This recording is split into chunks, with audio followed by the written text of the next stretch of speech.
믿기 힘든 일이 벌어졌습니다. 이스라엘 사막에서 발견된 고대 돌판에서 성경 속 욕단의 자손이 한민족과의 충격적인 언약을 맺었다는 기록이 드러났습니다. 독일 베를린에서 출발한 한국계 언어학자의 탐험은 서울과 예루살렘을 거쳐 마침내 한반도의 고조선 유적에서 숨겨져 있던 마지막 조각을 찾아냈습니다. 한민족의 기원에 대한 모든 역사가 지금부터 완전히 뒤바뀔지 모릅니다. 세계를 경악시킨 놀라운 진실 지금 공개합니다. 영상 시작 전에 좋아요와 구독 부탁드립니다. 이건 있을 수 없는 일입니다. 독일 베를린 훔볼트 대학교의 한켠 빛이 거의 들지 않는 고문서 연구실 안에서 한 남자가 낮게 탄식을 내뱉습니다. 언뜻 보아선 평범한 돌판 같지만 그 위에 새겨진 고대 히브리어 문장은 그의 학문 인생 전체를 흔들 만한 것이었습니다. 그는 하도윤 박사, 한국계 독일 언어학자로 주로 중동과 동아시아 고대 언어의 비교 연구를 해오고 있었습니다. 석판은 이스라엘 네게브 사막에서 발견된 것으로 무려 기원전 1500년경의 것으로 추정되는 귀중한 유물입니다. 그는 이 석판을 번역하는 과정에서 믿을 수 없는 문장을 마주했습니다. 욕단의 자손은 동방으로 향하였고 산을 넘어 돌 문양을 가진 자들과 형제의 언약을 맺었다. 이 한 줄의 문장은 하도윤의 머릿속에 천둥처럼 울렸습니다. 그는 잠시 숨을 멈춘 채 그 문장을 반복해서 읽었습니다. 그 구절에서 느껴지는 동방, 산을 넘다 돌 문양, 그리고 형제의 언약이라는 표현은 단순한 지리적 이동을 넘어서는 문화적, 혈연적 연결의 의미를 담고 있었습니다. 그 순간 하도윤의 머릿속에 하나의 기억이 번개처럼 스쳤습니다. 바로 돌아가신 조부 하영수 옹이 생전에 남긴 이야기였습니다. 도윤아, 우리 핏줄은 그냥 여기서 생긴 게 아니야. 옛날 옛적, 우리 조상들은 동쪽 저 멀리 산을 넘어온 사람들과 형제가 되었단다. 별과 바람이 길을 비춰주었지. 당시엔 어릴 적들은 전설 같은 이야기로 흘려들었지만 지금 이 고대 석판의 기록과 너무나도 유사했습니다. 동쪽 산, 형제의 언약. 그리고 그 돌 문양을 가진 자들. 하도윤은 흥분을 감추지 못한 채 책상에 흩어져 있던 문헌과 사진들을 정리하기 시작했습니다. 그는 이 구절을 좀 더 정확하게 해석하기 위해 다양한 히브리어 방언들과 아람어, 우가리서까지 검토하며 밤을 지새웠습니다. 며칠 후 그는 서울에 있는 옛 동료이자 현재는 서울대학교 인류학과 교수로 재직 중인 백예슬 교수에게 전화를 걸었습니다. 두 사람은 학부 시절부터 고대 문명과 언어에 대해 함께 토론하던 사이로 지금도 서로의 연구에 깊은 영향을 주는 존재였습니다. 예슬, 너 지금 시간 좀 있어? 나 방금 무시무시한 걸 발견했어. 고대 히브리어 문장인데 이게 고조선 유물의 와당 문양이랑 구조가 거의 똑같아. 뭐라고? 하도윤, 설마 또 고대 외계인 이론 들고 오는 거야? 웃으며 농담을 건넨 백예슬 교수였지만 하도윤이 보내준 문서와 사진을 확인한 뒤에는 얼굴이 굳어졌습니다. 하도윤이 번역한 히브리어 문장과 백예슬이 최근 조사 중이던 강원도 고성의 고조선 유적지에서 발견된 돌 문양의 패턴은 형태적으로 놀라운 유사성을 보이고 있었습니다. 그 문양은 정사각형 안에 복잡한 삼각형과 곡선이 교차하며 중심을 향해 나아가는 형태였고, 이는 유대 문명의 종교적 상징인 메노라 문양의 변형 구조와 유사했습니다. 이를 단순한 우연으로 보기에는 너무 치밀하고 정교했습니다. 이건 단순한 학문적 호기심이 아니라 뭔가 더 큰 퍼즐의 조각일 수도 있어요. 하도윤은 그렇게 말하며 서울행 비행기 티켓을 예매했습니다. 12시간 후 그는 독일 베를린을 떠나 서울로 향하는 여정에 오릅니다. 그는 아직 모르고 있었습니다. 이 여정이 단지 고대 언어의 연결고리를 찾는 차원을 넘어 그의 정체성과 민족의 뿌리를 되돌아보게 할 깊고 거대한 탐험이 될 것이란 사실을요. 하도윤은 비행기 창밖으로 펼쳐진 구름 너머로 떠오르는 태양을 바라보며 마음속 깊은 곳에서부터 일어나는 묘한 떨림을 느꼈습니다. 베를린에서의 학문적 안식처를 뒤로한 채 그는 이제 한국 땅에서 다시 시작될 또 다른 탐험을 준비하고 있었습니다. 그는 단순히 연구차 귀국하는 게 아니었습니다. 그것은 일종의 소환, 오랜 시간 잠들어 있던 기억과 역사의 부름이었습니다. 인천공항에 도착하자마자 하도윤은 공기부터 다르다는 생각이 들었습니다. 여기는 그가 태어나고 자란 곳이지만 이번엔 무언가 달랐습니다. 그는 곧장 서울대학교 인류학과 건물로 향했고 그곳에서 백예슬 교수와 마주쳤습니다. 정말 왔네. 미쳤다 진짜. 백예슬은 웃으며 그를 맞이했지만 눈빛 속에는 진지한 긴장감이 감돌고 있었습니다. 두 사람은 연구실에 모여 각자의 자료를 하나하나 정리해보기 시작했습니다. 백예슬은 하도윤에게 최근 발굴된 고조선 유적 사진과 문양 패턴을 보여주었고 하도윤은 그것을 보자마자 다시 숨을 멈췄습니다. 이건 내가 본 석판의 문양과 거의 일치해. 단지 양식만 조금 다를 뿐이야. 그 문양은 6갈래의 선이 방사형으로 뻗어있는 형태였고 중심에는 마치 태양을 형상화한 듯한 고리가 있었습니다. 그리고 고리의 바깥쪽을 둘러싼 3개의 작은 점들. 하도윤은 이를 히브리어의 고대 상징에서 엘로힘을 뜻하는 문양과 비교했을 때 너무도 유사한 구조임을 깨닫습니다. 이건 단순한 무늬가 아니야. 이건 기억이야, 기록이야. 돌에 새긴 시간의 조각들이야. 그는 연구실 한켠에 앉아 아득한 과거와 현대가 하나로 연결되는 듯한 감각에 휩싸였습니다. 문명과 문명이, 시간과 공간이 이 돌 문양을 통해 교차하고 있다는 생각이 들었습니다. 예슬, 이건 우연이 아니야. 만약 이 문양의 기원이 히브리 문명과 맞닿아 있다면 우리가 알고 있는 한민족의 기원은 완전히 재구성되어야 해. 백예슬은 조용히 고개를 끄덕이며 말했습니다. 그렇다면 이제 해야 할 건 하나야. 강원도 고성으로 가는 거야. 거기에서 그 문양이 발견됐거든. 하도윤은 다시 가방을 챙겼습니다. 이번에는 서울에서 강원도로 점점 동쪽으로. 마치 누군가 정해준 길을 따라가듯 그는 움직이고 있었습니다. 그리고 그는 아직 모르고 있었습니다. 그 여정의 끝에 기다리는 충격적인 진실과 그 진실을 둘러싼 또 다른 미스터리가 무엇인지 말입니다. 강원도 고성. 태백산맥의 동쪽 끝자락, 그 깊은 골짜기 속에는 오래된 시간이 묻혀 있었습니다. 바람이 소나무 숲 사이를 가르며 지나가고 바위 틈에서는 이름 모를 풀꽃들이 흔들리고 있었습니다. 그 속에서 두 사람, 하도윤과 백예슬은 마치 무언가에 이끌리듯 조심스레 걸음을 옮기고 있었습니다. 이 길이 맞습니다. 지난달 문화재청 조사팀이 이 근처에서 고조선 석재 조각을 발견했습니다. 박선욱 조사관은 지도와 위성사진을 번갈아 보며 위치를 안내했습니다. 하도윤은 주변 풍경을 눈에 담았습니다. 고요하지만 뭔가 말할 수 없는 긴장감이 공기를 감싸고 있었습니다.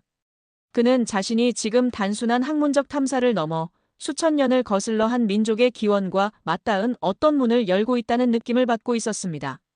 조사팀이 도착한 곳은 산 중턱의 작은 평지였고 그곳 한가운데에는 세월에 마모된 석판 조각들이 흙 속에 파묻혀 있었습니다. 백예슬은 손에 쥔 브러쉬로 조심스럽게 석판 위에 흙을 털어냈습니다. 그리고 드러난 문양을 본 순간 그녀는 한참 말을 잇지 못했습니다. 도윤아, 너 이거 봐봐. 이게. 하도윤은 다가가 석판 위의 문양을 바라보았습니다. 그리고 그 자리에서 그대로 굳어버렸습니다. 그것은 이스라엘에서 입수한 석판에 새겨져 있던 문양과 구조적으로 거의 일치하는 패턴이었습니다. 중심에서 방사형으로 뻗어나가는 선들, 그 선을 따라 규칙적으로 배치된 점들, 그리고 선 끝마다 작은 삼각형들이 배열된 모습. 너무나도 정교하고도 의도적인 패턴이었습니다. 같습니다. 베를린에서 본 석판과 거의 완벽히 같아요. 방향성까지도요. 그들은 흥분과 놀라움 속에서 주변을 조사하기 시작했습니다.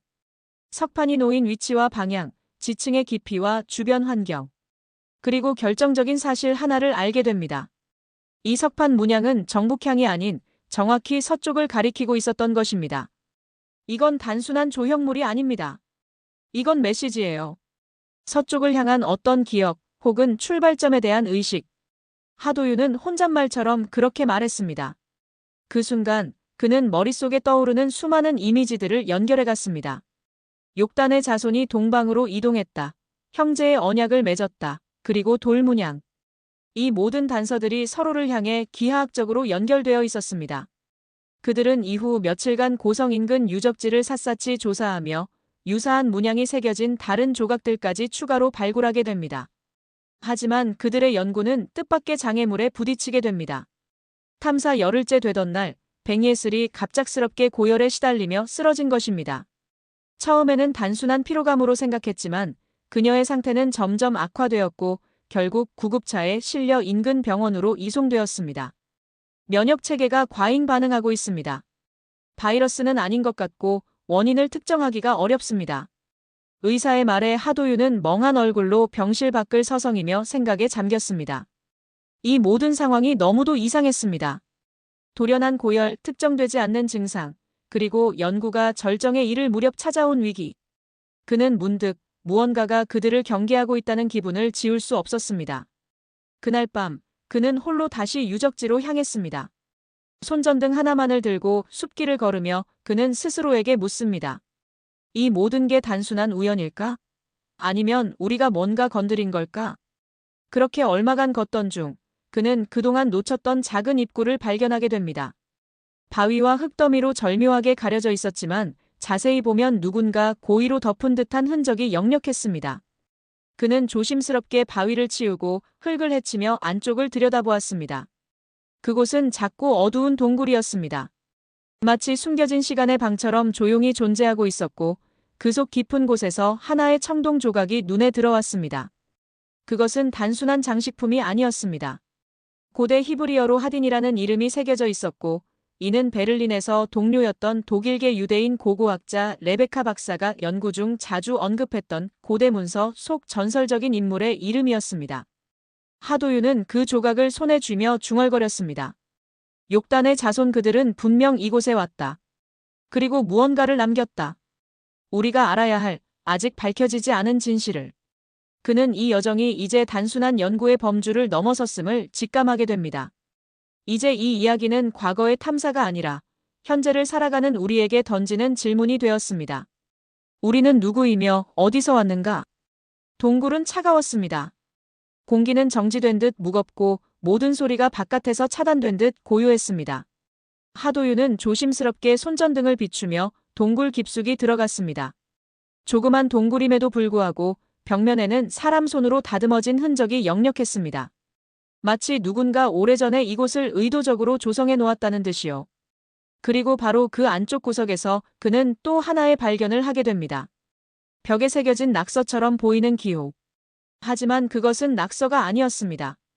그것은 분명한 언어였고 하도윤은 그것이 고대 히브리어의 초기 형태임을 단번에 알아차렸습니다. 그는 떨리는 손으로 종이에 그 문양을 그대로 옮겨 적었습니다. 하딘이 여기에 머물렀다. 우리는 별을 따라왔다. 그리고 그들은 우리와 형제의 언약을 맺었다. 이 문장을 읽는 순간 하도윤은 전율했습니다. 이건 단순한 기록이 아니었습니다. 누군가 실제로 이곳 한반도에 도착했다는 증거였습니다. 별을 따라 동쪽으로 온 고대 민족. 그리고 그들이 이 땅의 선주민들과 어떤 형태로든 관계를 맺었다는 사실. 그는 조각을 주머니에 넣고 밖으로 나왔습니다. 새벽이 밝아오고 있었고 하늘에는 수많은 별들이 남아 있었습니다. 그 별들을 올려다보며 그는 한 가지를 확신했습니다. 이제는 이 진실을 세상에 알릴 때라는 것. 그러나 이 이야기는 순탄하게 흘러가지 않았습니다. 고성으로 복귀한 하도윤을 기다리고 있던 건 낯선 남성 2명이었습니다. 그들은 조사단과 관련된 국제문화유산 보존기관이라며 자신을 소개했지만 하도윤은 그들의 말투와 눈빛에서 위협을 느꼈습니다. 당신이 가져간 유물, 잠시 우리에게 맡겨주시겠습니까? 이것은 학문적으로 매우 민감한 사안이라 오용될 위험이 큽니다. 하도윤은 순간적으로 주저했지만 직감적으로 느꼈습니다. 이들이 원하는 건 단순한 보존이 아니라 진실의 은폐였습니다. 그는 차분히 대답했습니다. 죄송하지만 이 유물은 아직 제 연구의 핵심 자료입니다. 분석 후 공식 경로로 제출하겠습니다. 그들의 표정이 굳어졌습니다. 하지만 하도윤은 물러서지 않았습니다. 이제는 단순히 언어와 문양이 문제가 아니었습니다. 이 이야기는 우리 민족의 정체성, 그리고 세계 고대 문명의 새로운 연결고리에 관한 것이었습니다. 그는 병원으로 향했습니다. 뱅예슬은 여전히 열이 있었지만 의식은 돌아온 상태였습니다. 하도윤은 그녀에게 동굴에서 있었던 일을 모두 들려주었습니다. 예슬 하딘은 실존했던 인물이야. 그리고 그는 이곳에 도착했어. 별을 따라 진짜로. 뱅예슬은 침묵 속에서 눈을 떴습니다. 그리고 힘겹게 미소 지으며 말했습니다. 그래서 우리 별의 이야기, 이제 세상에 알려야겠네. 서울, 동숭동의 고고학 자료 분석실. 하도윤과 뱅예슬은 강원도 고성에서 가져온 청동 조각과 석판 모형을 고해상도 스캐너에 올려놓고 분석 결과를 기다리고 있었습니다. 실험실 안은 정적에 휩싸였고 오직 장비가 돌아가는 소리만이 그 고요를 깼습니다. 결과 나왔다. 도윤아, 이거 봐. 뱅예슬이 화면을 가리켰습니다.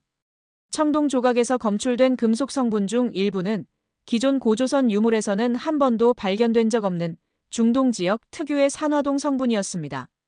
그리고 결정적으로 조각에 새겨진 하딘이라는 문자의 필체는 기원전 12세기 히브리어로만 쓰이던 고유 문자체였습니다. 이건 완전히 확정적인 증거입니다.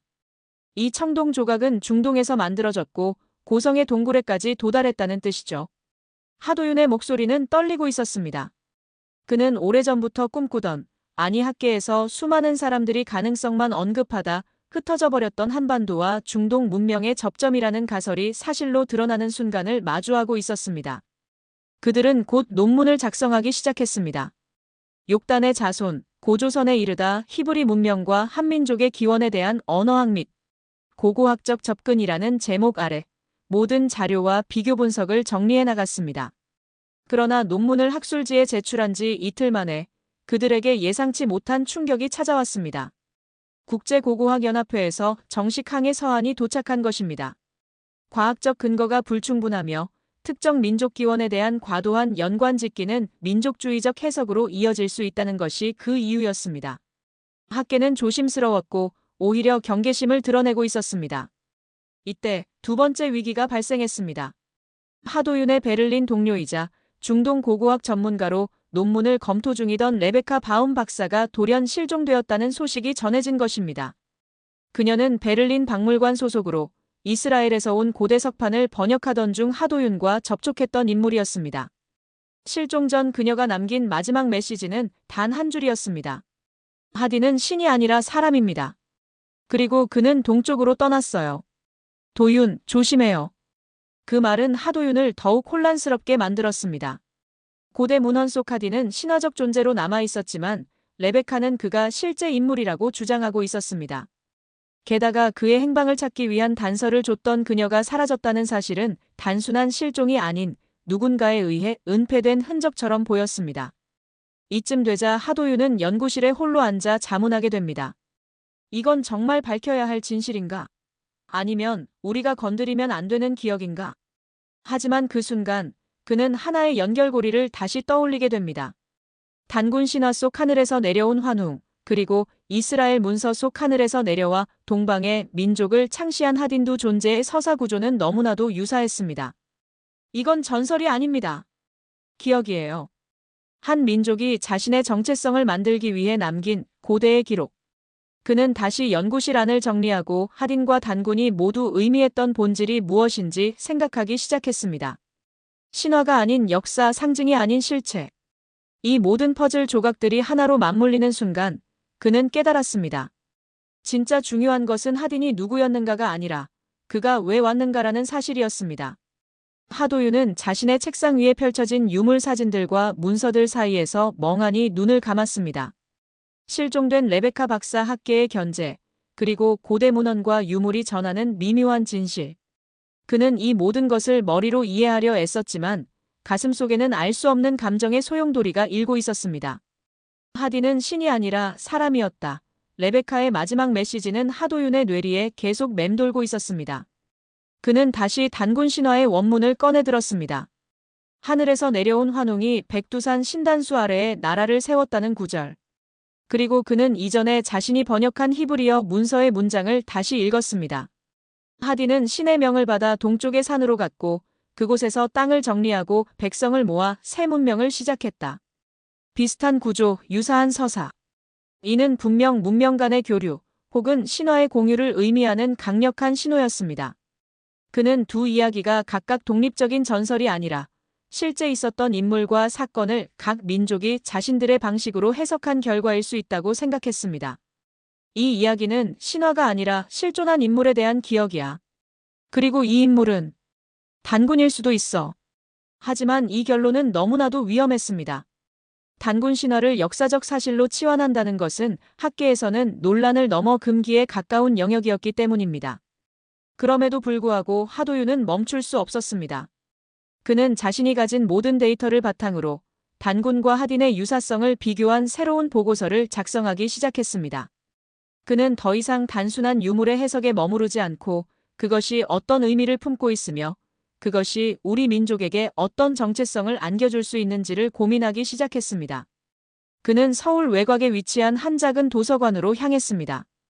그곳은 조부가 생전에 자주 찾던 장소였습니다. 어린 시절, 그는 그 도서관의 한 구석에 앉아 조부로부터 동쪽 산 너머의 기억 이야기를 듣곤 했습니다. 그리고 놀랍게도 그 도서관의 고서 보관실에서 그는 조부가 직접 손으로 필사해 남긴 메모 한 장을 발견하게 됩니다. 하딘, 그는 별의 길을 따라왔다. 우리 조상은 그와 함께 산을 넘었고 기억은 돌에 새겨졌다. 하도윤은 눈시울이 붉어졌습니다. 오랜 시간 학문이라는 이름으로 덮여있던 민족의 기억. 그것이 지금 하나씩 살아나고 있었습니다. 그 순간 그는 깨달았습니다. 이 이야기는 증명할 수 없는 전설이 아니라 아직 다 밝혀지지 않은 기억의 진실이라는 것을. 그리고 그 기억은 단지 한 사람의 연구가 아닌 온 민족이 함께 되새겨야 할 이야기라는 것을. 예슬, 우리가 하고 있는 이 연구. 그저 과거를 찾는 게 아니야. 우리가 누구인지를 다시 묻는 여정이야. 백예슬은 고개를 끄덕였습니다. 그녀의 눈에도 언젠가 잊고 지냈던 어떤 감정이 피어오르고 있었습니다. 봄 기운이 스미는 강원도 고성. 여전히 찬 기운이 감도는 새벽 하도윤은 단출한 복장에 노트 한 권만 품고 다시 그 유적지를 찾았습니다. 몇 주 전, 이곳에서 그는 1000년 넘는 시간을 뛰어넘는 기억과 조우했습니다. 오늘 그는 그 기억을 마음속으로 다시 꺼내보기 위해 이곳을 찾은 것이었습니다. 유적지에는 이제 탐사팀의 흔적만이 남아 있었습니다. 바람은 조용히 돌무더기를 스치고 지나갔고 먼 곳에서 까마귀가 울었습니다. 하도윤은 한참을 유적 앞에 앉아 가만히 노트를 펼쳤습니다. 그 안에는 고조선의 문양, 히브리어 번역문, 레베카 박사가 남긴 메시지, 그리고 조부의 손글씨가 함께 담겨 있었습니다. 그는 천천히 마치 속삭이듯 글을 읽었습니다. 하딘, 그는 별의 길을 따라왔다. 우리 조상은 그와 함께 산을 넘었고 기억은 돌에 새겨졌다. 그 문장을 읽는 순간 그는 눈을 감고 아득한 시간을 떠올렸습니다. 기원전의 어느 밤 한 무리의 사람들이 별을 따라 동쪽으로 향해 걸어가던 그 장면이 눈앞에 펼쳐지는 듯 했습니다. 고대 유대 민족의 한 갈래, 욕단의 자손이 문명의 바람을 안고 동쪽으로 향한 여정, 그리고 그 끝자락에서 만난 고조선의 세계. 그는 조용히 중얼거렸습니다. 이 기억은 누군가에게 전해져야 해. 그는 연구실로 돌아와 자료를 정리했습니다. 단순한 논문 형식으로는 이 이야기의 진실과 감정을 온전히 전달할 수 없다고 판단한 그는 대중에게 더 직접적으로 닿을 수 있는 콘텐츠 제작을 결심하게 됩니다. 영상은 그렇게 시작됐습니다. 하딘 그리고 단군 기억의 길을 걷다라는 제목으로 기획된 다큐멘터리는 하도윤의 실제 탐사 여정과 그가 해석한 고대 문서들, 그리고 강원도 고성에서의 발견을 한 편의 영화처럼 풀어낸 영상물이었습니다. 그는 다큐멘터리 말미에 이렇게 말했습니다. 우리는 그저 과거의 사실을 알고 싶었던 게 아닙니다. 우리가 누구인지, 어떤 기억을 품고 살아왔는지를 알고 싶었던 겁니다. 하딘은 신이 아니었습니다. 그는 별을 따라온 사람, 기억을 남긴 사람, 그리고 또 다른 나였습니다. 이 영상은 방송 이후 폭발적인 반응을 불러일으켰습니다. 유튜브에서 100만 조회수를 넘기며 댓글에는 수많은 이들이 자신의 조부모가 남긴 이야기, 어릴 적 들은 전설, 그리고 각자의 민족적 뿌리에 대해 공유하기 시작했습니다. 우리 할아버지도 늘 우린 바다 건너에서 왔다고 하셨죠. 근거도 있고 감동도 있고 완전 빠져드. 하도윤은 영상이 사람들의 마음속에 잠들어 있던 민족적 감각을 다시 깨운다는 걸 느꼈습니다. 하지만 그가 가장 감동받았던 순간은 따로 있었습니다. 이스라엘의 한 고대 문명 연구소에서 날아온 메일 한 통. 당신의 연구는 더 이상 가설이 아닙니다. 하딘에 대한 중동 지역의 전승과 당신이 발견한 문서 및 문양은 명확한 연결점을 공유하고 있습니다. 당신의 용기 있는 연구에 학문적 존경을 보냅니다. 이메일을 읽는 동안 하도윤은 조용히 웃었습니다. 처음 그 석판을 마주했던 베를린 도서관에서의 혼란, 강원도 동굴에서의 전율, 레베카의 실종까지 모든 순간이 퍼즐처럼 맞물려 이제 하나의 문장을 만들어내고 있었습니다. 기억은 돌에 새겨지고 시간은 그것을 읽을 사람을 기다린다. 그는 여전히 완전한 확신을 갖고 있진 않았습니다. 하지만 확실한 건 하나였습니다. 진실은 늘 단 하나로 존재하는 것이 아니라 그것을 기억하고 되새기려는 사람들의 이야기를 통해 더 깊고 풍성하게 자라난다는 것이었습니다. 뱅예슬과 함께 그는 새로운 탐사를 준비하고 있었습니다. 이번에는 고조선 유물과 스키타이 문명의 문양간 유사성에 대한 연구였습니다. 하도유는 이제 증명이란 말에 집착하지 않았습니다. 그는 질문하는 법을 배웠고 그 질문을 멈추지 않는 법도 알게 되었습니다. 마지막으로 그는 영상 카메라를 켜고 또 다른 시청자를 향해 조용히 인사했습니다. 우리는 별에서 온 민족일지도 모릅니다. 그리고 그 별의 기억을 품고 살아가는 민족입니다. 여러분도 여러분 속의 기억을 찾아보세요. 우리가 누구인지, 어디서 왔는지를. 지금까지 우리가 몰랐던 놀라운 역사 속 진실을 함께 추적했습니다. 고대 돌판에 숨겨져 있던 기록은 우리 한민족의 기원을 새로운 시각으로 바라보게 만들었습니다.